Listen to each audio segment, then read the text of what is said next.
सर्वांना रामकृष्ण हरी मित्रांनो. आज आपण महत्त्वाच्या अशा विषयावर बोलणार आहोत. याच्यामध्ये आपण बघणार आहोत की हरिपाठाचं वाचन कसं करायचं, त्याचे काय नियम आहेत, योग्य वेळ कुठली आहे, की ज्याच्यामुळे आपल्याला हरिपाठाचे पुरेपूर असे लाभ मिळणार आहेत. तर मित्रांनो, आपण या रोज धकाधकीच्या जीवनामध्ये एवढे व्यस्त असतो की आपल्यामध्ये ताणतणाव असतो किंवा आपल्या घरामध्ये अशांतता असते, आहे ना, की चिड होते आपली.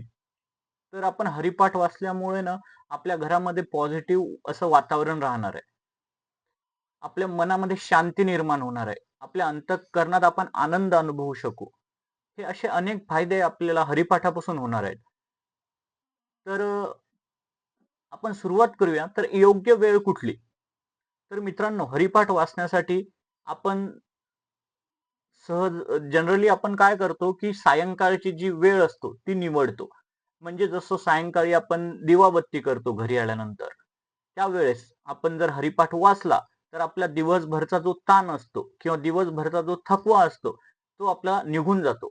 आपल्याला शांत अशी झोप लागते आणि घरामध्ये आपल्या पॉझिटिव्ह वातावरणाची निर्मिती होते.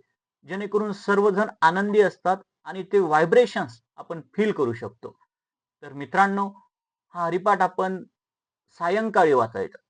म्हणजे आपण ज्यावेळेस ऑफिसमधून घरी येऊ, त्यानंतर आपण घरी आल्यानंतर फ्रेश फ्रेश व्हायचं आणि हरिपाठ वाचायचा. तर हरिपाठ वाचण्यासाठी जागा कुठली निवडसाल मित्रांनो? तर स्वच्छ आणि निर्मळ, पवित्र अशी जागा निवडायची. जे म्हणजे आपल्या घरामध्ये देवघर असते. त्या देवघराच्या समोर बसून तिथे आपण दिवाबत्ती करायची आणि ती त्याच्या समोर बसून आपण हरिपाठ वाचू शकतो. तर या हरिपाठामध्ये 27 असे अभंग आहेत. तर ही जी आपण जागा तर आता निवडली किंवा आपण वेळ पण ठरवला, की सायंकाळी घरी आल्यानंतर दिवाबत्ती केल्यानंतर आपण हरिपाठ वाचायचा. याच्यामुळे आपल्या घरामध्ये वातावरण शुद्ध होणार आहे. बरोबर आहे. तर आता तो कसा वाचायचा? तर हेही मी तुम्हाला सांगतो. तर काय करायचं? देवासमोर दिवा लावायचा, स्वच्छ असं आसन घ्यायचं, त्यावर बसायचं आणि आपण शक्यतो पद्मासन घालू शकतो किंवा आपण सुखासनामध्येही बसू शकतो. जे आपल्याला योग्य वाटेल, जे आपल्याला कम्फर्टेबल वाटेल, तिथे तसं त्या पद्धतीने आपण तिथे बसायचं. जर आपल्याला बसणं शक्य नसेल, तर आपण काही पाठीला सपोर्ट घेऊनही बसू शकतो. म्हणजे एखाद्याला वाटलं झालं, की त्याला गुडघ्याचा त्रास आहे किंवा तो बसू शकत नाही, तर तो खुर्चीवर बसूनही हरिपाठ हा वाचू शकतो. तर हरिपाठ वाचताना काय करायचं मित्रांनो, की जे हरिपाठाची जी सुरुवात आहे वाचण्याची, ती आपण करण्याच्या आधी आपण काय करायचा, रामकृष्ण हरीचा एक माळेचा जप करायचा. त्याच्यामुळे आपलं मन कसं आधीच थोडं शांत होईल किंवा आपण फोकस होऊ, आपलं कॉन्सन्ट्रेशन वाढेल. अन्यथा आपण हरे राम, राम राम हरे हरे, हरे कृष्ण, कृष्ण कृष्ण हरे हरे याचाही आपण जप करू शकतो. तर ही एक जप केल्यानंतर आपण हरिपाठाला सुरुवात करायची. 27 अभंग ते वाचायचेत. पण आपण वाचताना आपलं जे चित्त आहे किंवा आपलं जे मन आहे ते पूर्णपणे त्या अभंगामध्ये असलं पाहिजे.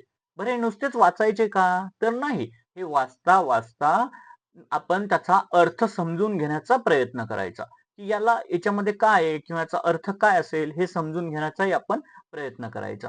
त्याच्यानंतर काय मित्रांनो, की आपण याचं जे शेवट आहे, तुम्हाला वाटेल की हरिपाठाचा शेवट शेवट कसा करायचा? तर काय असते, ज्यावेळेस हरिपाठ संपला, 27 अभंग संपले, त्यानंतर गुरु परंपरेचे अभंग असतात. ते गुरु परंपरेचे अभंग म्हणायचे, शेवटी पसायदान म्हणायचं आणि अशा पद्धतीने आपण हरिपाठ पूर्ण वाचायचा. म्हणजे हरिपाठ, नंतर गुरु परंपरेचे अभंग आणि नंतर पसायदान. तर आपण हे घरातल्या सर्व व्यक्ती मिळूनही वाचू शकतो. जर सगळ्यांना शक्य नसेल, तर एक एक जण एक जण जो कोणी कर्ता पुरुष आहे घरामधला, तोही तो वाचू शकतो. कोणीही वाचू शकतो. त्याच्यामध्ये असं काही हे नाही. वाचण्यासंबंधी काही असं हे नाही. कोणीही त्याला वाचन करू शकतो. बरोबर आहे. तर याच्यानंतर काय असते मित्रांनो, की हे वाचन झाल्यानंतर आपल्या घरामध्ये एक प्रकारचं असं आनंदी असं वातावरण निर्माण होते. आणि हे वाचन जे करताना तुम्ही, याला एक गोष्ट महत्वाची आहे, ती म्हणजे कन्सिस्टन्सी, म्हणजेच सातत्य. तर सातत्यपूर्ण आपण ते वाचायचं, सतत दररोज वाचायचं, दररोज वाचायचं, त्याच्यामध्ये खंड असा पडला नाही पाहिजे. जर ते सातत्यपूर्ण आपण वाचलं तर आपल्याला त्याचा परिपूर्ण असा लाभ मिळणार आहे मित्रांनो. तर अजूनही जर तुम्हाला काही डाऊट असतील या संदर्भात हरिपाठ वाचनाच्या किंवा नियम याचे काय आहेत किंवा कसा वाचायचा हे जर कोणाला समजलं नसेल तर तुम्ही कमेंटमध्ये जरूर मला विचारू शकता. हे मेसेज किंवा टेक्स्ट करू शकता कमेंटमध्ये. बरोबर आहे? तर मित्रांनो हा संपूर्ण व्हिडिओ होता ज्यामध्ये आपल्याला हां, एक सांगतो की याच्यापासून जे फायदे होणार आहेत, आपल्याला जे आपला भक्तिभाव वाढणार आहे, बरोबर आहे. त्याच्यानंतर आपल्या अंतरीचा आनंद निर्माण आपल्याला आपल्या अंतर्मनाचा आनंद निर्माण होणार आहे. मनाची शांतता लाभणार आहे. तर असे विविध प्रकारचे लाभ या हरिपाठामुळे आपल्याला होणार आहेत. तर मित्रांनो, ज्यांच्या घरामध्ये काही कलह असतो किंवा काही वादविवाद असतात किंवा मन अशांत असते, बरोबर आहे?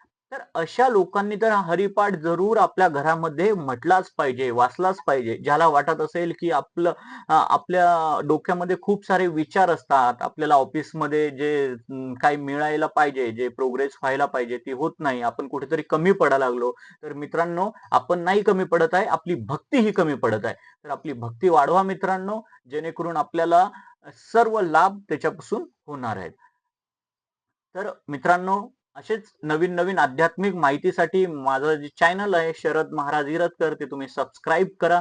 त्याच्यानंतर तुम्हाला जर हा व्हिडिओ आवडला असेल, तर तुमच्या मित्रांना शेअर करायला विसरू नका आणि लाईक करायलाही विसरू नका.